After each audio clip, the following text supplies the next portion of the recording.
Hey guys, let's do an example where we determine the electric field at a certain point given an assortment of charges. So we're going to follow a procedure similar to determining the electric force. Specifically, we want to draw the vectors first.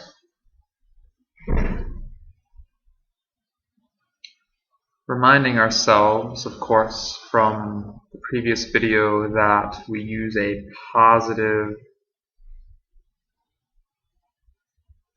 test charge to determine the direction where an electric field points at any particular point in space. And then, of course, that gives us the orientation, and we use the equation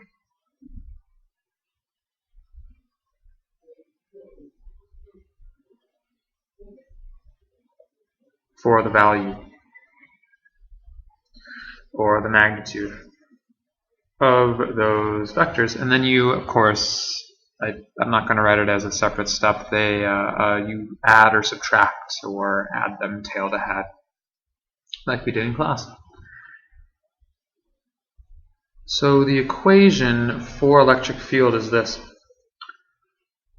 The electric force, of course, is charge times the field, but it is also, if you just go to the charges directly and the distance between them, equal to this. So we can simply set these equal to each other. And as we see, the charge feeling the field drops out, such that the field is only created by one charge and is independent of what is there. So the force depends on the charge that's there. Obviously these could interchange, and if it was the other charge feeling the field, we could interchange them. But let's say that this charge is creating a field and this charge is feeling the field, then that charge drops away, such that the electric field is given by kq over r squared.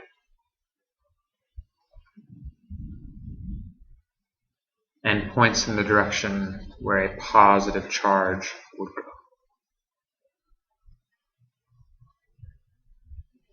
So notice how we kind of have a trifecta of equations here.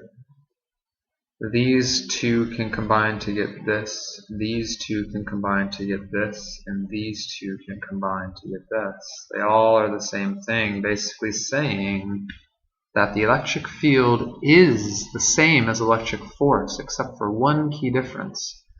The key difference between electric field and force is that you can have an electric field without anything there. It can be an empty point in space. Of course, it's not truly empty because there's a field there. Without any particle there, without any charge there, you can have an electric field created by some source charge a certain distance away. And how do you get a force? You put a charge there. You put another charge there, and it's really easy, right? So you multiply by q here, it's one little q away. Electric field is one little q away from being force. The other key difference, of course, being that electric field points where a positive charge goes, where, of course, the force for a negative charge is in the opposite direction. So let's do a practice example where we determine the electric field at an empty point in space. Of course, empty of any particles. So let's do a similar diagram to what we had in class, only we're going to leave point A empty. It's just a point in space, equidistant from a positive charge and a negative charge of equal value. So what is the electric field at A?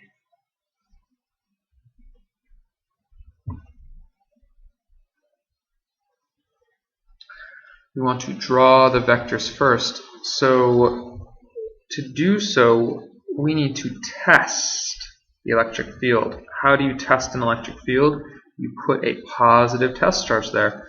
This test charge is not there, but if it were there, it would be repelled by, we'll call this charge 1, charge 2. It would be repelled by charge 1. Therefore, the electric field points this way due to charge 1, and it would be attracted to charge 2. Therefore, it would point this way as well because of charge 2. Therefore, of course, we add E1 plus E2. We can plug K Q over D squared for charge 1 plus K Q over D squared for charge 2, because that's the charge and distance of charge 2. Oh, by the way, of course, putting absolute value signs here also, because we get direction from the positive test charge, and you use the equation for values only, similar to what we did for electric force. And then, of course, down here we get 2kq over d squared. Of course, we want to label accordingly with a word to the right.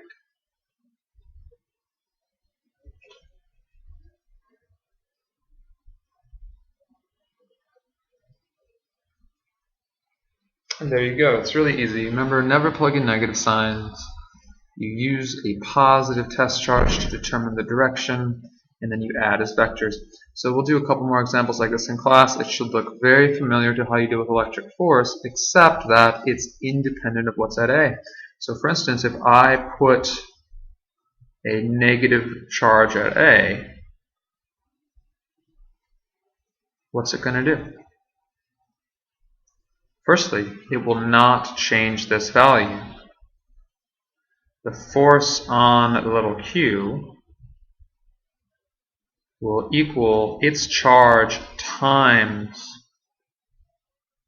the field there, which we determined was 2kq over d squared. So of course it's going to be 2k, I'll stick it in the middle there so it looks exactly the same as we did in class. Only will it move to the right or to the left?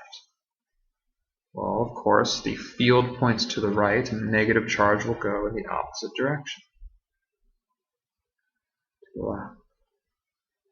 That, of course, corresponds to the fact that it will attract to charge 1 and be repelled by charge 2. I hope that makes sense. If I put something else at charge A or at point A, its charge will determine the force it feels. But the field will remain this. And we simply multiply this times the individual charge, and it will determine the force that it feels individually. Your one homework assignment, which should be really easy to do, take your time with it, it should take only a couple minutes, is if this is a point or a distance d to the right, we'll call it point B, a distance d to the right of charge 2, what is the electric field at B?